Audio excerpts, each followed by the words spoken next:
No inferno, estando em tormentos, levantou os olhos e viu ao longe Abraão e Lázaro no seu seio. E aí então clamando, e aí continua o texto, né? Isso aqui foi uma história contada por Jesus. Então, como é que eu vou entender isso daqui? Os dois estavam mortos, eles estavam se comunicando, eles estavam se vendo, né? Em primeiro lugar, você mesmo disse que Jesus contou uma parábola. Isto não é história, isto é parábola. Isto não é verdade, isto é uma alegoria. Parábola é uma figura que se usa para ensinar uma lição. Jesus, no contexto, queria ensinar a lição de que a única oportunidade na vida é nesta vida, é agora esta vida. Que depois desta vida não há mais oportunidade. Por isso conta uma parábola. Toma o que as pessoas acreditavam também em esses dias, o diabo já estava fazendo sua obra de engano, acreditavam que quando o homem morria, o espírito saía, um ia para o inferno, outro ia para o céu. Então Jesus pega essa história que eles contam, essa fábula que eles contam, e pega para ensinar uma lição. Mas esta própria parábola, para mostrar que não é realidade, tem algumas contradições interessantes. Por exemplo, o Lázaro e o mendigo falam, supostamente um está no inferno e outro está no céu. Espera um pouco. Você pode imaginar que céu e inferno estão limitados por tão pouca distância que um do inferno fala com outro do céu? Em segundo lugar, diz aqui que ele viu aos remidos no seio de Abraão. Quantos remidos há na história do mundo? Milhões e milhões. De que tamanho é esse seio de Abraão para que caibam aí todos os remidos do mundo? Evidentemente, esta é uma alegoria, esta é uma história inventada, esta é uma ilustração para ensinar a lição de que a única oportunidade para tomar decisões para o bem ou para o mal é esta vida. Pastor, eu queria que você respondesse uma pergunta para eu poder chegar no ponto que eu estou interessada em saber. Deus permite a atuação de Satanás de forma ilimitada na vida das pessoas? Em termos de tentação, enfim, para nos tirar do caminho. Deus permite que ele atue de uma forma ilimitada? Se Deus não permitiria, o diabo diria, ele vai se salvar porque você não deixa eu tentar ele. Agora, deixa-me tentar para ver como ele vai te trair. Porque esse assunto é um assunto muito complicado mesmo, porque, veja bem, como o Elmar citou no começo, uma pessoa que acabou de perder o seu pai, a sua mãe, o seu marido, sua esposa, quer dizer, ele vai numa determinada sessão em algum lugar e fala com essa pessoa.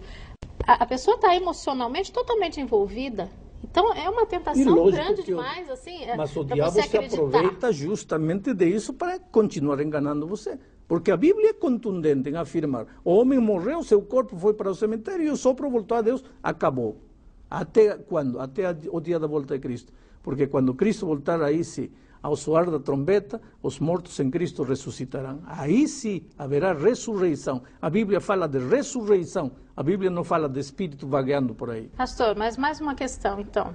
O senhor falou que todos vão ressuscitar no dia que Cristo voltar e aí sim que vão para o céu. Mas e como é que fica a história do ladrão na cruz?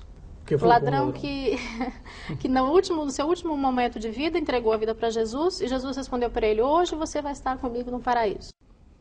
De onde está isso? Vamos procurar.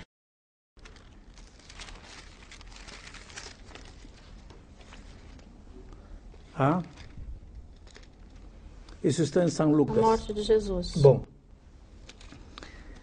o ladrão olha para Cristo e diz assim, Senhor, lembra-te de mim quando vieres em teu reino. Jesus olha para o ladrão e diz assim, nas versões, diz assim, de certo te digo que hoje estarás comigo no paraíso. Então tem gente que diz, aí está a prova, quando o homem morre, vai para o paraíso. Parece claro. Parece claro. Só que no original grego, porque a Bíblia não foi escrita em português, foi escrita em grego. No original grego diz, de certo te digo hoje, estarás comigo no paraíso. Não diz, de certo te digo que hoje estarás comigo no paraíso. Diz, te digo hoje que estarás. Agora você pode dizer, pastor, está querendo enrolar aí. Não estou querendo enrolar, porque vou te ler aqui um texto de São João, capítulo 20, quando Jesus já estava ressuscitado, já era o terceiro dia. São João ou São Lucas, pastor? São João, agora estou indo a São João. Jesus já tinha ressuscitado já. E se apresentou a Maria. E no versículo, Maria quis tocar o Senhor Jesus. E Jesus disse assim, recomendou-lhe Jesus, versículo 17, não me detenhas, porque ainda não subi para meu Pai. No terceiro dia, ainda não tinha subido ao Pai. Então, como é que no dia que morreu já subiu ao Pai, já ia estar com o ladrão no paraíso? Aí está uma evidência de que a tradução está errada. Jesus estava dizendo, de certo te digo, hoje estarás comigo no paraíso. Não, hoje estarás comigo. Porque no terceiro dia, Jesus ainda não tinha subido para o paraíso. Mas pastor, e aonde que entra o inferno e o purgatório nessa história aí de morte? Eu não sei aonde entra. Na Bíblia não entra. Porque na Bíblia não fala nem de purgatório, fala de inferno, como o fogo que cairá nesta terra depois do milênio. Esse é o inferno. O paraíso, a Bíblia fala como a recompensa final, o lar eterno que os redimidos receberão quando Cristo voltar.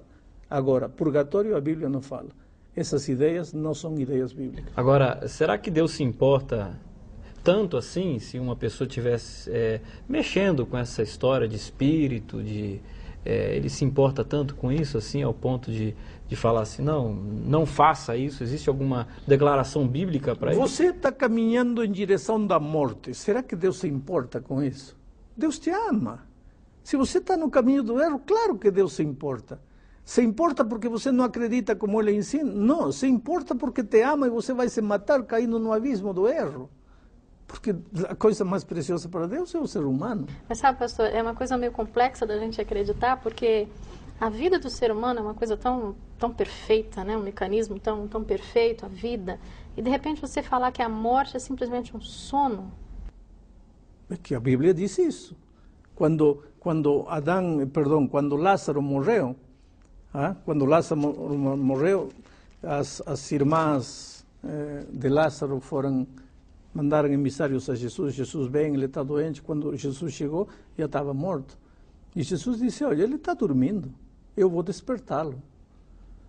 E com isso, Jesus estava dizendo que quando ele voltar um dia, ele vai despertar a todos os que morreram em Cristo. Por isso, a grande esperança dos cristãos é a volta de Cristo, porque nesse dia eu sei que eu vou ver meu pai, minha mãe.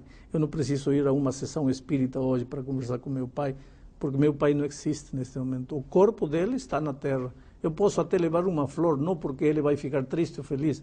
Eu posso levar uma flor porque vai me fazer bem a mim, porque em mim a memória de meu pai está presente. Mas não porque meu pai, oh, que lindo, meu filho lembrou-se de mim. Meu pai não sabe nada. O sopro está em Deus e acabou seu sentimento, seu pensamento. Pastor, e quando eu faço uma oração ou acendo uma vela em função de alguém que já morreu, qual o valor disso então? Não tem nenhum valor. Não tem nenhum valor porque tem gente que leva a comida que mais gostava meu finado, vai levar ao cemitério. Que interessa se gostava ou não gostava? Ele não sabe nada, ele não pensa nada, ele não sente nada. Tá? Mas o diabo quer que as pessoas acreditem que há espírito vivo. Agora, por que o diabo quer que você pense assim? Para que você não leve a sério esta vida.